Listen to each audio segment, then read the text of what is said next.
One. Bismillahir Rahmanir Rahim. Assalamu alaikum wa rahmatullahi ta'ala wa barakatuh. So alhamdulillah, we're back with the Pursuit for Happiness podcast. Alhamdulillah, today we've been blessed to be joined by the brothers, mashallah, Imam. Two Imams, mashallah. We've got Molana Adnan, and Molana Omair, and Molana Rahad, mashallah. So what's the topic for today? Ya Molana Adnan. I think we should, Bismillahir Rahmanir Rahim. Assalamu alaikum to all, first of all. Allahumma salli ala Sayyidina Muhammad, tibb al-qulubi wa dawa'iha wa afiyat al-abdani wa shifaiha wa nur al-absari wa diya'iha. I think it's important for us to begin on the importance of Ramadan itself and its fuyuz, barakat, its virtues, its blessings, and aside the fasting, of course, which is the pivotal and essence of the Ramadan itself, but surrounding the fast itself are many elements, many things which we need to implement ourselves throughout the day. As Imam al-Ghazali rahimahullah mentions, that one should have a designated time and schedule for his worship, and this intensifies in the month of Ramadan, as of course the blessings and the thawab increases. So I think the introduction in relation to the blessings, the virtues, and our role in the month itself, inshallah. MashaAllah. I mean, Ramadan is that month where there's not a moment that's void of blessings, isn't it? So Imam Sahib, what would you advise, viewers, first thing to do, first a'mal in these first 10 days? What would you say? Take advantage of Ramadan. Bismillah ar-Rahman ar-Rahim. What I did was, when Ramadan started, I made a list and I sent it out on the groups, what people can do on a daily basis, very easy. And I think I was speaking to one of the brothers today after Taraweeh as well, that what can we do in our very busy schedule for the deen, for Ramadan. So I said, what you can do is, number one, is read all of your rak'ahs for all of your salah. Okay. Meaning nafils, sunnahs, the wajibats, all of them, do them. Number two, recite 1,000 durood daily. Subhanallah. Okay, make that your habit. Number three, read one juz from the Quran every day. Number four, read one ruku with translation, so you understand what the Quran is saying. And number five, read at least 5 qada salah. So it covers everything from ibadat to your qada as well. So something that you can keep you going in Ramadan every single day. Okay, that's just one element of just ibadat. And another side of roza is your health. Don't overdo it at the time of iftari, just eating. Control your diet. Imam Ghazali alayhi rahmah, he mentions in his Ihya al-Ulum that there are 6 things which a person should do in roza. One of them is to control himself at the time of eating, and after roza, make a sincere tawbah in the court of Allah. And dua is accepted that time. Yeah. Wow. Subhanallah. Now just touching on that thing about reading one ruku with translation. Everyone's attending the mosque for Taraweeh. And unfortunately what happens now is we only start to feel emotional when the person picks a certain tune of the Imam reciting. And is that really the objective, that we're there to listen to sounds, or is the Quran a lot more than that? So I think it's a wicked thing you said there. Everyone should try to read one ruku from the coming juz and pick on a few words. What does that mean? Then when the Imam starts to recite that ruku, you start to relate to the Quran as well. So it's amazing. Really connected. After that, I came across a hadith that it's wajib to complete a khatam within the month of Ramadan as well as outside of Ramadan. And you said yourself to complete a khatam, one juz every day. Yeah. But for those that can't, then at least if you can attend the full 20 rak'at of Taraweeh, then at least by hearing you complete the khatam if you can't do it yourself. And I think that in of itself is reaching the objective, but of a slightly lesser level. But I think it's For those, for example, who can't recite the Quran, unfortunately they've forgotten the Quran.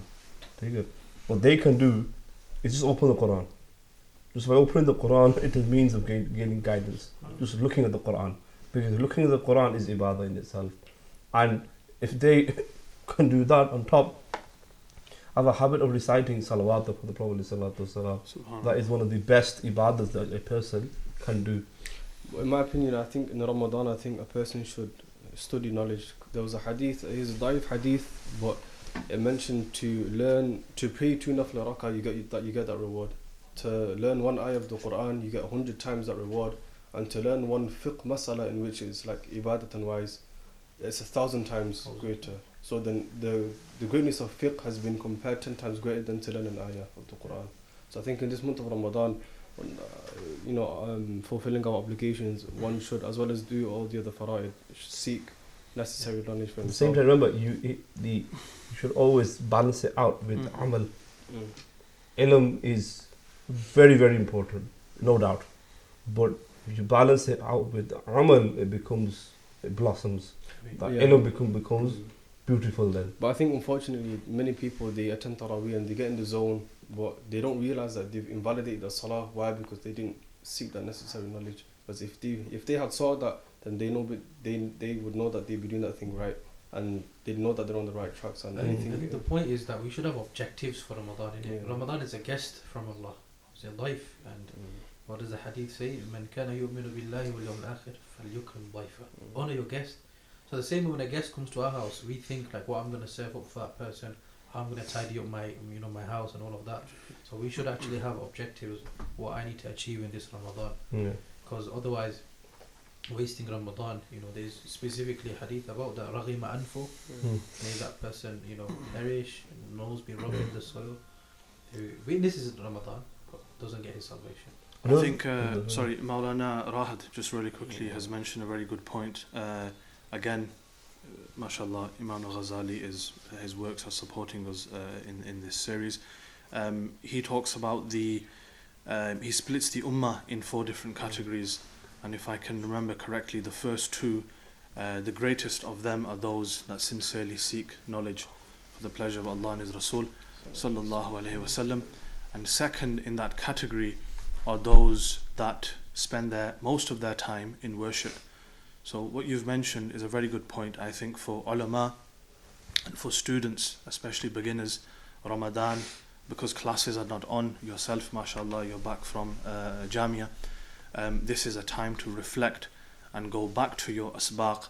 Mashallah, there's more students of knowledge here and hufaz, and this is a good time to really pick up where your weaknesses are and improve and go back and go over your asbaq. And for those that are not active students of the deen or do not have the resources, or it's not been facilitated for them, then mashallah, as Hafiz Omair Sahib has beautifully mentioned, ibadah, Quran, translation, commentary, because these things are widely available via phone and of course kitab as well.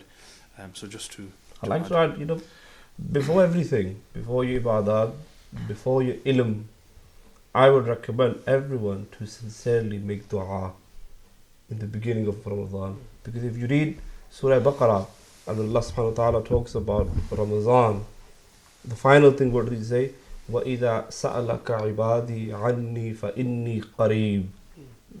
When Allah subhanahu wa ta'ala talks about Ramadan, he says, when the people ask you about me, فَإِنِّي قَرِيبٌ, I am close. أُجِيبُ دَعْوَةَ الدَّاعِ إِذَا دَعَانِي, I accept all of your du'as. So I think the first thing what everyone should be doing is making dua, Ya Allah, give me istiqamah in Ramadan. I think addition to that is it coincides with intention, because there's a hadith in Bukhari, ad-du'a'u mukhul ibadah. Dua is the essence of worship, and usually mukh means brain here. But if you actually look at the word mukh, it translates as khalisu kulli shay, the devoutness, the purity of everything. And going back to dua and being pure is also coincided with intentions, and I think these 3 they don't connect with each other for no reason. So I think what you said is it shows you that you're sincere towards your objectives, and it shows that you actually want to change. It reminds me of that hadith from, I think, Jami Tirmizi. He said, Allah Ta'ala Sallam, he gave the example of a mu'min, that a mu'min is like a palm tree. Hadith says that a mu'min is like a palm tree. And the ulama have given the meaning of this is that the palm tree, if you take off where the leaves are, the palm tree doesn't grow again, it's dead. So the asal of a mu'min is his niyyah, his intentions, his du'as. Niyyatul mu'min ablagu min amali. Yeah. It goes further, your niyyah takes things further. Yeah. You can do the same action, but depending on the niyyah, the action can actually take you even Jahannam. There are people who are praying salah with the riyat, showing off, ostentatious. The praying salah is the greatest act of worship there is, but because of the niyyah, it's taken them, where you don't want to be. And funnily enough, I asked one of my teachers, as when we intend for salah or dua or any act of worship, we tend to get sidetracked and go into a state of heedlessness. And he said, you're accountable for what you solely intended in the beginning.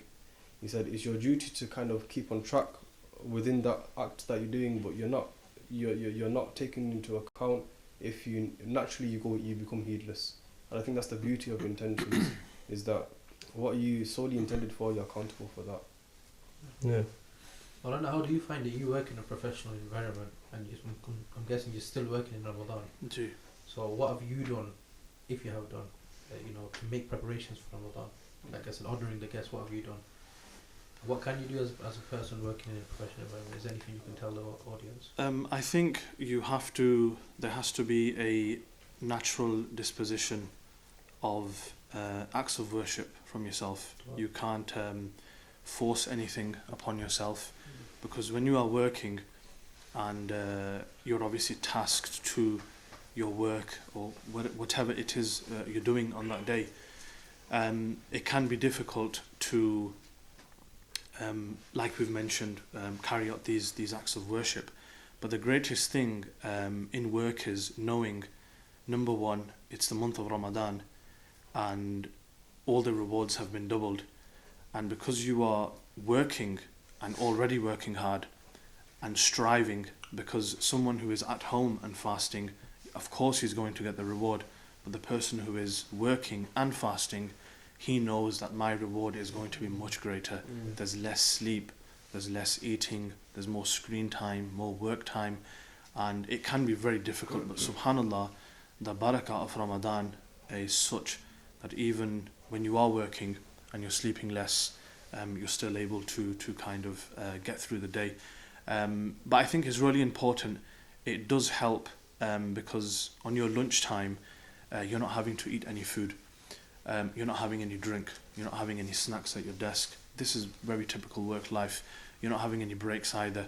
You are of course having your breaks on your lunch, but there's no food involved. There's no drinking, no eating. So that helps with your wudu as well. And it gives you time to go into prayer room and to reflect and to pray your namaz. If you're praying your dhuhr, your asr, as mentioned, try pray all your rak'ahs. And I think the spare time that we have in work, to spend that in dhikr rather than foul or foolish talk with colleagues, that would be my honest advice. Use that time to recite the Quran, because like myself, if you're doing a 10-hour shift, for example today I worked from 10 a.m. till 8 p.m. That's 10 hours, and by the time you come home you are tired. So the time that you have in work, use your breaks and use your lunch as that time of your worship, your dhikr, your azkar, your dua. Go for a walk, recite your Quran, then go for a walk and recite your salawat. So without overdoing it, of course. I think these are little things we can implement in the work life. I think you mentioned about dhikr. I think it's an important point, because Imam Ghazali actually mentions that the tongue is a reflection of the heart. And I think one task we could get carried away with is, ghiba, is backbiting and slandering people without even acknowledging that we're doing it, because it's become so natural upon the tongue. But if you actively, like you said, do dhikr and we control our tongue to the ability where we're actually acknowledging what we are saying and it's not just coming out second to none, then it gives us a state of, not only are we reflecting within what we're saying, but it gives us a chance to reflect outside of what we're saying as well. And controlling the tongue is obviously one of the hadiths about if you can safeguard what is in between the two jawbones and in between two legs, and I can guarantee Jannah for that person. Subhanallah. So if that's half of your Jannah there, then I'm sure many of us would want to safeguard that half of Jannah for ourselves. So I think it really makes you realise just how through wasila process Jannah has been made so easy for us. And all of this talk that we've mentioned, like preparation for something, having goals, being consciously aware throughout the day, all of those things, do they not fall under the definition of taqwa? Subhanallah. And when Allah defines the gharad or the hadaf, what is the objective of fasting? كُتِبَ عَلَيْكُمُ الصِّيَامُ كَمَا كُتِبَ عَلَى الَّذِينَ مِنْ قَبْلِكُمْ لَعَلَّكُمْ تَتَّقُونَ. That's the highest objective of your fast, is to attain that taqwa. So I think that's something, we should advise everyone around us, that look, be mindful of Allah subhanahu wa ta'ala in all states. Never be in a state of ghafla, especially in this month. And with taqwa, I think many people think you always have to be in a spiritual high. But Imam Ghazali again he mentions that taqwa is defined as wad'ul ashya fi mawadi'iha, is placing things in their designated positions. So if you're doing dhikr or if you're seeking knowledge and that's the thing you're supposed to be doing, then that's the highest level of taqwa, you doing that thing within that moment. And I think people mistaken it for doing, sit down on the musalla and that's it, 8 hours straight, lock the door. That's good. That's the scholar, isn't it, about when I'm at work, what can I do, what amal can I do, and what did he say? He said, perfect your work. Yeah, do your work properly. That's your taqwa. Yeah, that's your highest level of taqwa. Subhanallah. So I think people, when I found that out, it really put into perspective a lot of things. Because we always think of taqwa, being of looking at the lives of the awliya and doing what they do, but Imam Ghazali mentions that is doing things and placing things where they belong.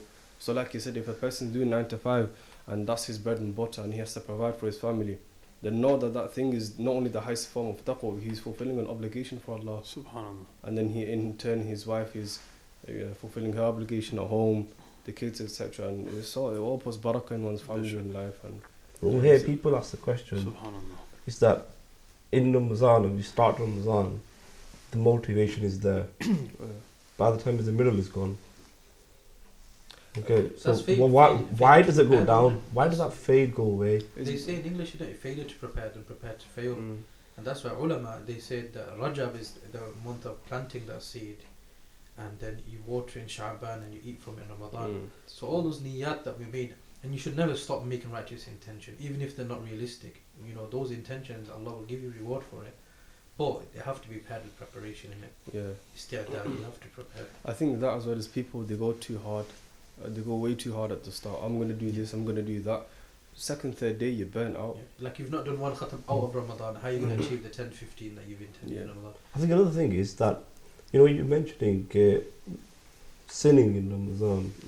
Okay, like ghiba or using Facebook, Twitter, Instagram, unnecessarily using it in Ramadan.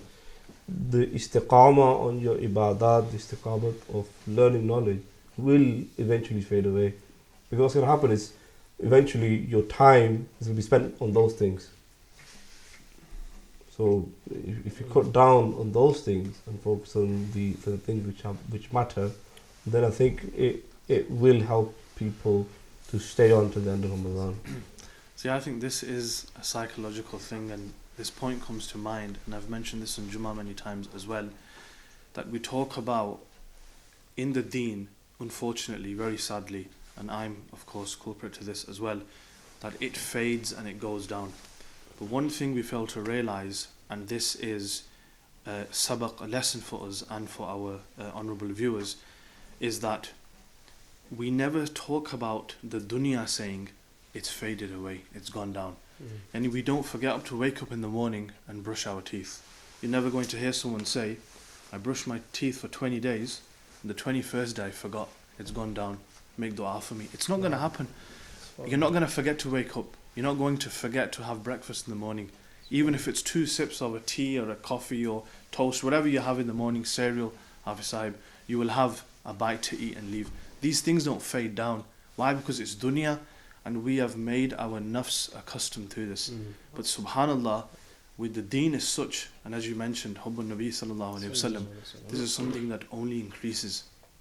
Sayyidi Al-Hazad mentioned that if one has the medicine to cure me from the love of Rasulullah sallallahu alaihi wasallam, I will turn that medicine away, because I only want this to increase, because once I take that medicine, it's going to fade away.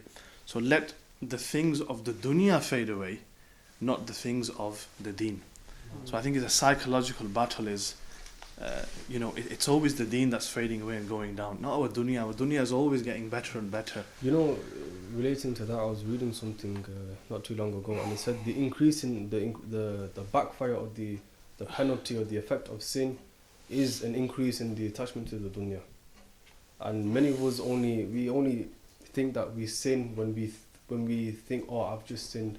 But many of us, we pass time and go by time, and time goes by, yet we are involved within sin. Mm-hmm. And having that heedlessness of sin is the pinnacle of heedlessness, in my opinion. And I think that itself is what is the domino effect of why people fall into this trap of being literally gripped by the collar of the dunya. There's a dua that I read from Sayyidah Rabi'ah Subhanallah. And she said, may Allah steal from you everything which steals you from Him. Allah. We should make dua for that. Ya Allah, all those things which are turning me away from you, Ya Allah, remove it from my life. Allah. I'm watching a speech once, and then the alim was saying that we talk about financial crisis, and we're all worried about it. We talk about health crisis, and we're all worried about it. But have we ever thought about my sins or ibadat crisis? Right, because that has gone down. Have you ever thought about that? No. So it's always about the dunya. Yeah. If you think about the deen as well, then just compare from last year and this year. Have my ibadat, my deeds increased or they gone down? Everyone should ponder that in themselves. Okay, has it increased or decreased? I think you could just take it from there.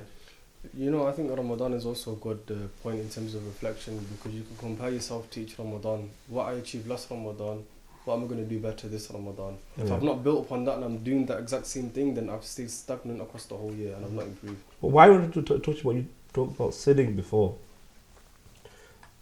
I think, especially in the UK living, people are earning haram and they don't feel the effects of Ramadan in their heart because of their earning. This hadith that Imam Arba'in Nawawi has. Yeah, yes. ملبسه حرام ومشربه Yes, حرام yeah. وغذي بالحرام Yeah. فأنى يستجاب. How can you expect Allah to accept your dua? He's wearing haram. Eating He's haram, eating. everything haram. Yeah.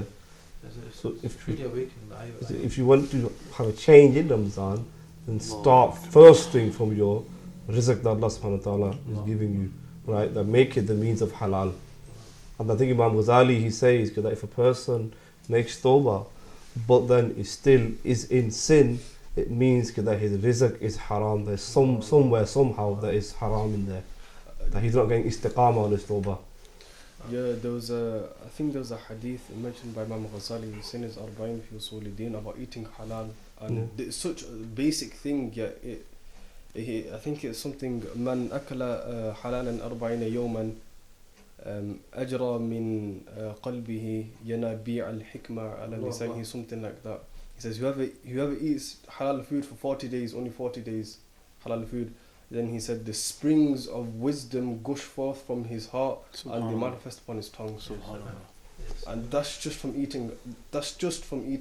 I was reading Bahari Sharif and they mentioned a hadith, but it was a quote of Mullah Ali. Okay, and he said, if people were not to pay their zakat properly, so halal rizq, okay, if they don't do it, then Allah subhanahu wa ta'ala will put a drought on the earth.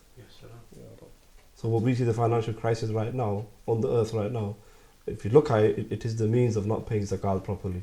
Like we see people, the Qatari trying to buy Manchester United for 5 point something billion pounds. If they were to pay that in zakat, there will be no poverty on the earth. And I think people miss the essence of everything, because me and Hafiz were speaking about this. Zakat actually comes from the word to purify. Yeah. And people think that when you give zakat that you're not. Well, you zakih him. Yeah, exactly. Do we think that we're losing something? No, it purifies your wealth. It gives you more. Yeah. And that's the thing. People think that by giving you are losing, Yeah. or by giving you are winning, because they compare the dunya giving and they compare that with the dini giving, but the dini giving is always the opposite of the dunya giving, because the dini gives back to you Yeah. and the dunya will always take from you. So, And that's ومن يبخل, whoever is stingy in giving in his deen, فإنما يبخل على نفسه. You've been stingy with yourself, you Yeah. deprive yourself. Some other things that a lot of people started doing in Ramadan, Yeah. they do actually think about zakat. yeah. Unfortunately, because we all do forget at which moment did we become sahib, Islam and all Yeah. that. But then there's another thing as well, that people are not seeking the knowledge to know what I need to give zakat on. Yeah. Understand, and that's why I actually congratulate our Imam here, who gave his khutbahs prior to Ramadan, was MashaAllah. on zakat. Yeah. I did the same Most thing. people were doing, isti'adad Ramadan, Yeah. istiqbal Ramadan, etc. But he went on zakat. And I was Yeah. pondering, what should I speak about? And that was absolutely amazing point, because this is the time when It's like people, our businessmen, they don't know. Okay, they'll pay their zakat yearly, but they'll do it according to the financial year. Yeah. Right? And But that's wrong. But it's actually according to the Islamic year. Given you hit the nisab, okay, then you pay your zakat. It's got nothing to do with the financial year. This is That's what you something really, basic. You really do need to sit down with the Imam, with Yeah. Mufti, and go over your finances. That's not something that you can really do on your own. Yeah. But Just touching upon what Molana has, mashallah, he's mentioning all the beautiful points today. In regards to what did you mention? He's had the 40 days. yes, get a cope that springs flowing. Yeah, so as I was saying, every person, I think this would be a greatest form of betrayal to oneself. I think every person, even ourselves, know where we lack in and where we are weak, and where this is very dangerous on the tongue as well, very heavy, where we transgress the limits Of the Sharia. of the Sharia of Allah subhanahu wa ta'ala, the boundaries. So I think Ramadan is a month in which we can reflect on this and abstain from that sin, and constantly ask Allah subhanahu wa ta'ala to remove that sin or that deed from our life which is disrupting all other ibadat. And as you mentioned, the du'as are not being accepted. And the story comes to mind of Imam Malik when he praised Imam Shafi'i and said to him that I see that Allah subhanahu wa ta'ala has wrapped your heart with the light of knowledge, with the light of ilm, because he had a great memory. And one time Imam Shafi'i, correct me Molanas if I'm wrong, that he was out on the street or the bazaar, the market of his time, and the wind blew, and he caught a glimpse of a female's ankle or that area. And when he came back to his asbaq and his muta'ala, he found that he was forgetting things. But he assessed himself, he of course pondered, and subhanallah, the level of their tawbah was Actually, something he that went we to his cannot teacher. comprehend. He went to his teacher, yeah, And Waqi'. he recalls it in a poetry. It says, شكوت إلى وكيع سوء حفظي فأرشدني إلى ترك المعاصي وأخبرني بأن العلم نور ونور الله لا يهدى للعاصي. I went to Al-Waqi' Ibn Jarrah, his teacher, and I complained to him about my weak memory, and he told me to leave sins because this knowledge is a light and Allah doesn't give that light to a sinful person. So it is interesting that we all ascribe to, and we want to achieve such high levels of knowledge, but if we're still sinning, I think, it's never going to happen. I think with the sinning, it comes with your companionship, because the hadith, الدين على الرجل على دين خليله. The man, the person, he's on the path, the religion of his friends. So if your companionship is, and your friends are of those people who are going to engage in useless talk and backbiting, then you plant the seed before Ramadan and you'll have the fruits of that in Ramadan. So if you continue to backbite, what you're doing, you're going to have to... You mentioned it, Jummah once. He said that the closeness to Allah subhanahu wa ta'ala, half of the way is fasting. Allah. Half of the way is just fasting. The rest of the half is just Ramaz, Roza, Zakat. namaz, the Hajj, wagara, they're all then. So we are in the month of Ramadan. Allah. We are fasting. So half of the way is already there for you. Allah. It's already made for you. The rest of it, you just need to do small, just read your namaz and stuff like that. How easy That's- Allah made it. Yeah, And we can compare this this month of Ramadan as a nourishment for ourselves, yeah. because you can compare it of like when you have a broken finger. Mm. Technically, that broken finger is sometimes, or when you have a sprained finger, you tend to pair it with the finger next to it.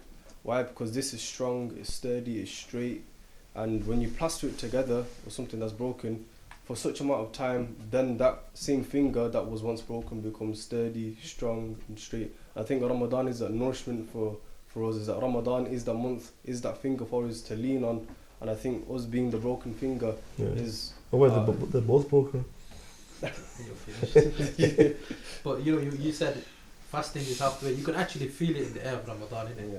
Sometimes the atmosphere, you can almost bite it. It's like you can tell this is Ramadan. The night time doesn't feel the same. Yeah. Subhanallah. If you actually question why is that, it's because in Ramadan you're actually doing what you were created for. Subhanallah. Yeah, You've woken up upon worship and you slept upon worship. yeah. Your day, your evening was upon worship. Yeah. That's where we find happiness. Ala bi dhikrillah. Like for example, every year now, Quba Masjid, we have on the 27th night, we have a mahfil in the remembrance of the Ahlul Bayt. Allah. So the Namazi, they come at, for example, Asr time for the Jalsa, stay for Maghrib, then stay for Taraweeh, then Khatm al-Quran, then Khatm al-Quran Dua, then Zikr and Dua. So they're there in the masjid for around 8 hours. SubhanAllah.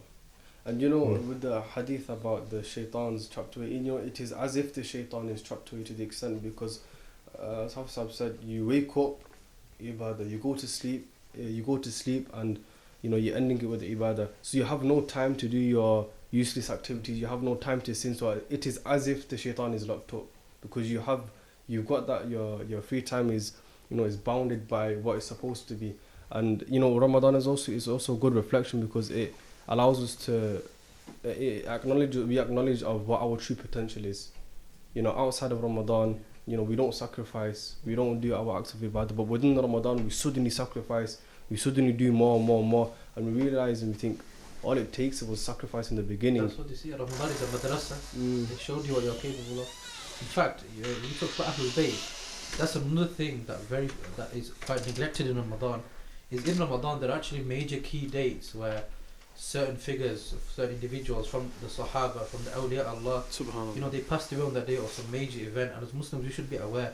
Like, how do we really pass by the 17th of Ramadan and not remember the greatest day or one of the greatest days in history? Yawm Badr, Yawm al-Furqan, Yeah. Yawm al-Taqal Jama'an. Yeah. That day it was a Yeah. pivotal day. Yeah. It went this way or that way. Allahumma intahlik hadhihi al-usaba falan tu'bad ba'd al-yawm. That's what the Prophet said on that day. Like, oh Allah, if that group is defeated tomorrow, you're never going to be worshipped on this earth till Qiyamah. Yeah. So we should remember those days. There are days where we should remember, for example, Yawm Ali, Sayyidina Imam Ali, Karramallahu wajhul al-Kareem, The Fatima. Sayyida Aisha, Sayyida Khadija, Sayyida all these Khadija. great individuals, Imam Hassan Mustafa. without which the deen wouldn't have reached us. They were the people who deen passed by through them, transmitted through them, riwayat and dirayat. There's one thing. We it's- spoke about this, yeah. sorry Hafiz Sahib, please Mhm. forgive me, yesterday, that we share our experiences like we have today, myself and yourself with Quba, which is good, but really we should be feeding off and using the experiences of the great individuals that you've mentioned. So tying it all together, like you've mentioned, it's really important that we worship Allah, we ask for that steadfastness, but we do it using their techniques because it was the best of techniques. I remember because when we were sitting in front of the Gumbad of Rasulullah sallallahu alaihi wasallam, myself, Qibla Hafiz Omair Sahib on my right hand side, and the Honourable Father, our Ustad, Huzur Mufassir Quran, and they were reciting a kalam of Sayyidi Ala Hazrat, and it was Uthadu Parda, Dikhadu Chehra, and in there's he's expressing deep love for Rasulullah sallallahu alaihi wasallam, and as Qibla Ustad were reciting, they began to cry, and they then kind of in a whisper tone made a dua that may Allah allow us to beg the way Allah Hazrat begged. So it's not always about our experiences and whatnot. It's really important for us to take from these great individuals and implement that in our life, because I think it's more muqarrab in acceptance with Allah subhanahu wa ta'ala. You mentioned going to Umrah. If someone says that they don't feel the effects of Ramadan, then such a person needs to go to Umrah in Ramadan. Because he sallallahu alaihi wasallam said that the person who does Umrah in Ramadan, it is as though he's done Hajj with me. Allah. So Ramadan in itself is barakah, and then being in the Haram in Ramadan is Noor ala Noor. Okay. So are you going this year? I'm going in the second day of Itikaf. MashaAllah. So if you want to have a change, then go to Umrah. Like me and Adnan mentioned, we were there last year, and locally we had Laylatul Qadr in Madinatul Nabi. Our last night was Laylatul Qadr, and it started raining, pouring rain, so much rain that the masjid was flooded. So then they had to delay the Taraweeh for like an hour, cleaning the masjid. Subhanallah. Ramazan Sharif in Medina is such an amazing experience. You can't put it in words, you can't describe it, you can't deliver a bayan. Some will say I could write a book on this, but you actually cannot. It's a feeling, it's a sensation. You have to go there and experience this in the month of Ramadan whilst you're fasting and in the blessed Qadaman Sharifain of Rasulullah sallallahu alayhi wa So like me and brother Adnan went there, and we had like 5 days in Makkah Sharif. We did 3 Umrahs in 48 hours. 3 Umrahs. Because time was limited. So we took advantage of it as much as possible. Okay. And Molana Ilyas Attar Qadri, Amir al Sunnat, he mentions this in one of his kalams, beautiful share. You were sharing it with myself the other day. The Ikbar Phir Dikhado. Ikbar Phir Dikhado. Ramazan mein Madina. Beshak banalo Aqa. Mehman do ghadi ka. So, Ya Rasulullah sallallahu alayhi wa sallam, even if you allow us to become a guest, a visitor of your Madinatul Munawwara, even for a mere moment, but in the month of Ramadan, and this is sufficient for our bakhshish and nijat. Because you were saying that when Ramadan comes, you start doing what we've been made for. We go to the place where it came from. Allah. Okay, where everything came from. So the effects of it, you feel it double, triple. Okay. I want to do something.